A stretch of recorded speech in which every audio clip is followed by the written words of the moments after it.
JP Alexander for the Rubber Dogs Unleashed. Today is April 27th, 2022. And today I'm going to do a review on the movie that is called, it's a long title, The Unbearable Weight of Massive Talent. It's a Nicolas Cage movie, and I saw it this past weekend in Naples, Florida. I was visiting my father's place for the weekend, watering his plants and such, and I went out to the movie theater. I've only been in the movie theater a couple of times since this COVID thing. I'm watching most of my movies and content at home. But now I went to the movies to watch this. I was really looking forward to this movie. Heard a lot about it. I love Nicolas Cage. Not everything he does, obviously. I think he's made a lot of shit. He makes a lot of stuff, a lot of content. There we go with that word again. And out of all the content he's made a lot of shit. I loved him in his early days. I thought he was maybe he came out because of nepotism. His uncle is Francis Ford Coppola, as many of us know. But I think he started to do, in the beginning of his career, he took supporting roles, which was very smart. He was in Fast Times at Ridgemont High in a little role. That wasn't what really propelled him, but his movies after that. Valley Girl was a very underrated movie. Low budget, no big stars except he was the only one who was, I guess, well, Penn and Teller were in it too. But I think he was great in it. I think it established him as an up-and-coming actor, and I loved him. And he took some other supporting roles, supporting other actors, such as Birdie, supporting Matthew Modine, Racing with the Moon, supporting Sean Penn, and his uncle's film Rumblefish, supporting Matt Dillon. And I think he did a great job in those movies as supporting characters. And he continued until he became lead character in many movies. And he's just been good for many years, about 40 years actually. And he's done great. He's a year older than me. He's 57, almost 58 now, I guess. Anyway, in this movie, he's playing a version of himself. He's playing, okay, here's the kind of setup for the movie without going too much into spoilers, but he's himself, Nicolas Cage, and he's struggling because he's been staying at this hotel for the last year, and he's making a lot of movies like he's doing, but he wants that big movie, that big paycheck, that big important role that he hasn't had for a while because, as we know, he's been doing a lot of schlock lately, taking a paycheck. And he's trying out for this role that he wants to get, but they decide to go in another direction, and he's really upset. But there's another thing on the horizon. This Spanish billionaire who's got an olive oil empire, which I don't see how you can become a billionaire doing that, but maybe I just don't know olive oil that well enough. But anyway, he wants to, I think he's having a birthday party for himself, and he wants Nicolas Cage to come, and he's going to pay him $1 million. Well, geez, he owes this hotel $600,000 for staying there for the last year. He could pay off that and still have money to buy a nice car, you know? So, yeah, why not take the $1 million? So he goes on this trip to Spain to take the $1 million, you know, to hang out with this guy for a couple of days or whatever it is. And on the way there, the CIA gets a hold of him and wants him to spy on this guy because they think this guy kidnapped a girl, and where you see in the beginning of the movie a girl getting kidnapped. She's some politician's daughter, I think, and they show her smoking pot somewhere, which I don't know why they had to show that scene. I don't know. She's the politician's father. She probably shouldn't be smoking pot with a guy somewhere where she could easily be caught. Not to say it doesn't happen, but when you're in certain countries, not that Spain's one of those countries, but probably wouldn't be a good idea for the, you know, the upcoming president or a guy who's running for president's daughter to be in a situation where she can easily be kidnapped, which it seemed like she was in this case. Anyway, going back to the movie, In this, it shows Nicolas Cage has an ex-wife and a daughter. In real life, he's got several ex-wives and I think 2 sons, no daughters. But anyway, in this, he's got a daughter and ex-wife. I think trying to make him seem a little bit more compassionate for him. Which, okay, this is a version of Nick Cage that isn't true.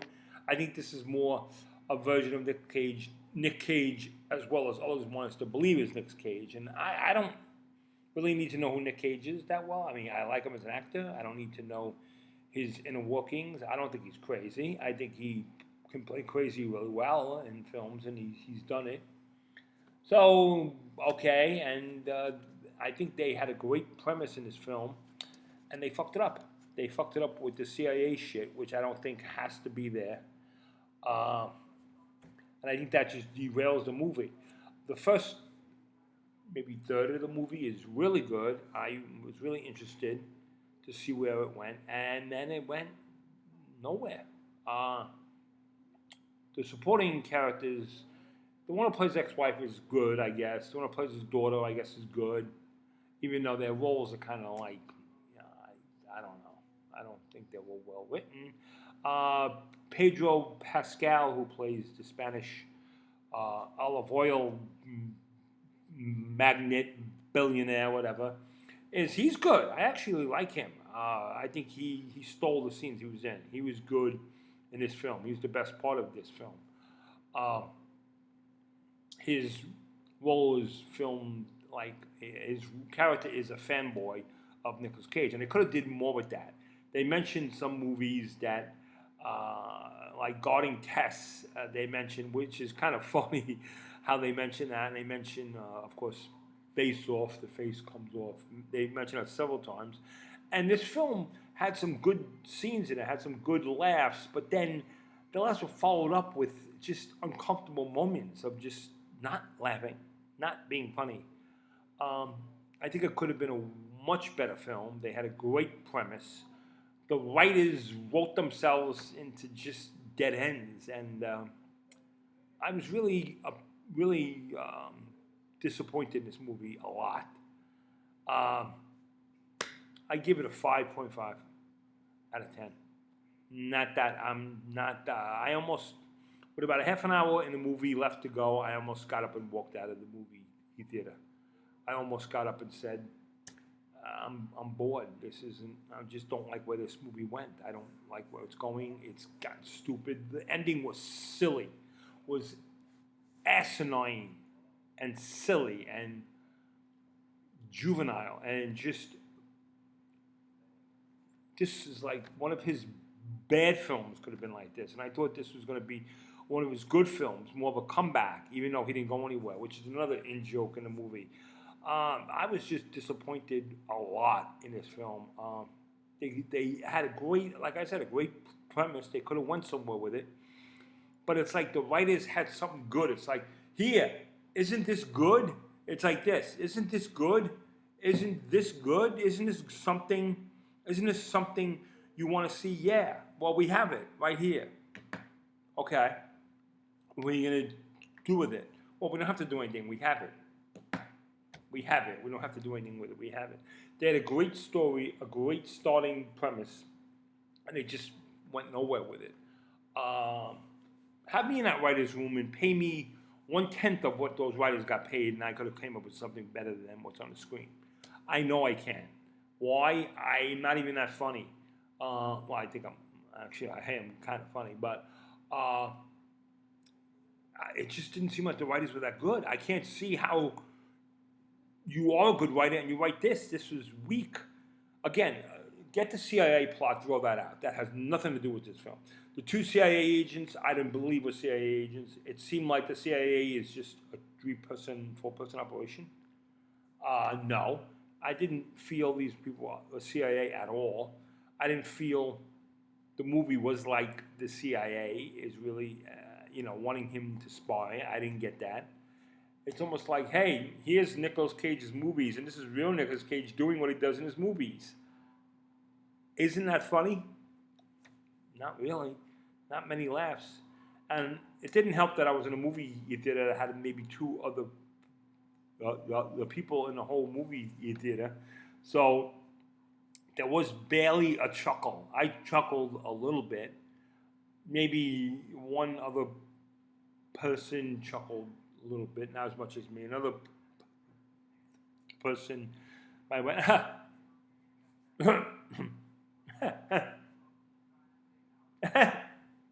that was it. Uh, Scenes you thought would be exploding laughter, like, are not there because there are no exploding laughter. But even in a packed movie house, you would see some laughter in some of these scenes. But lack of laughing from the three of us or four of us, how many of us were in the movie theater, was absent, and not surprisingly because it wasn't really four people you could gauge a movie was funny or not. A packed movie theater you can't because a lot of when you get that many people, there's going to be a few stupid people laughing at every little thing.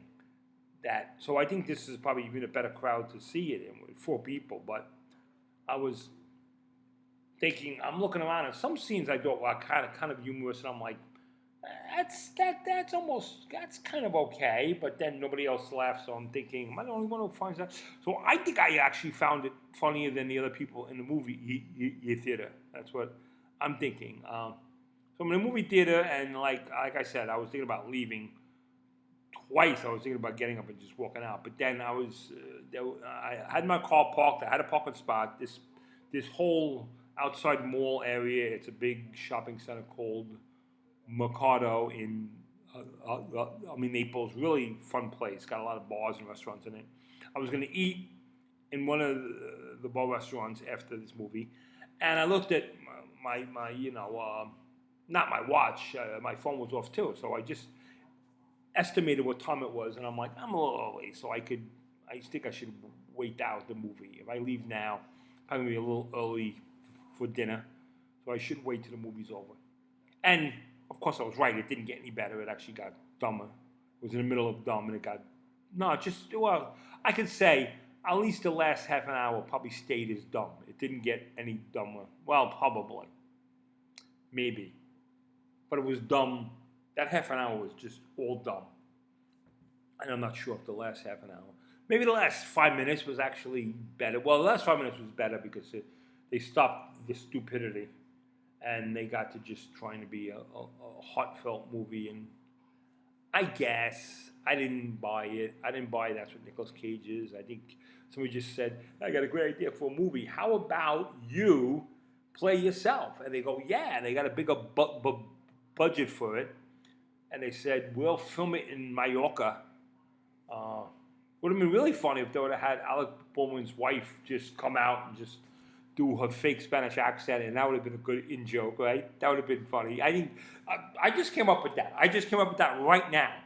I just came up with that thinking about that right now when I think about Mallorca. I'm thinking about, Alec Baldwin's wife going, my parents live in Mallorca, without saying she's from Mallorca, but because she wasn't. So she technically didn't lie. She just said my parents live in Mallorca, which her parents do live in Mallorca now, not when she went to college, because they said to her, went to college in NYU. Were you going from, so you were in Mallorca, and then, yes, I came here, meaning New York, to go to school, which she did, but she came from Boston, not Mallorca. Or she might have spent the summer in Mallorca and then came to New York, and the people interviewing her thought she was implying that she came from Mallorca. And she said, my parents live in Mallorca, which they do now, not when you went to college. So there was a whole big... But anyway, this is not to get her in this movie, but it would have been funny if she was in the movie just doing her fake Spanish accent. That would have been, I think, more funnier than what anything in this movie was. So again, like I said, 5.5 out of 10, and I'm disappointed. Pedro Pascal is a good. He's good. I'll if I see his name in anything in the future, I'm gonna go watch the movie. I think he's good. He's been in a couple things. He's been in a Mandalorian, even though you can't see his face. I think he's good in this. I think it's not gonna ruin his career. Not Alec Baldwin. No, Nicolas Cage. Nothing can ruin him. He's unruinable because he's been in so much schlock that this isn't going to hurt his career. But I was expecting more, and I think it could have been more, and it could have been a great comeback, and it could have been a hysterical film, and it could have been something like Being John Malkovich. This is not nearly as good as Being John Malkovich. John Malkovich was poking fun of himself in that movie, and I could definitely see John Malkovich being more like that character in that movie than this is Nicolas Cage. Again, it's like, oh, it's the metaverse. We have a synopsis of a movie. This is the metaverse movie about Nicolas Cage being Nicolas Cage. Isn't that funny? No, you have to be funny. That premise is funny when you're on the way driving to the movie theater. But once the movie starts, you got to come up with some laughs, and this just didn't have enough of it. And not even that. At the ending, again, it got fucking stupid and silly and unbelievable. And oh, come on. Oh, give me a break. And I didn't want that, but I should have expected it, right? Anyway, that's all I got to say about that. Don't go see it. Save your money. Watch it when it comes to Netflix or whatever, and along with you go watch this a double bill with another one of those newer schlock movies. A good movie he made recently. You want to see a good movie? Watch Pig. Pig is 10 times better than this film. Pig is a way better movie than this. You want to see a good Nicolas Cage performance in the last couple of years, go watch Pig. Much better than this shit. So anyway, that's what I got to say about that. I'm JP Alexander for the Rabbi Dogs Unleashed. Until next time, ciao.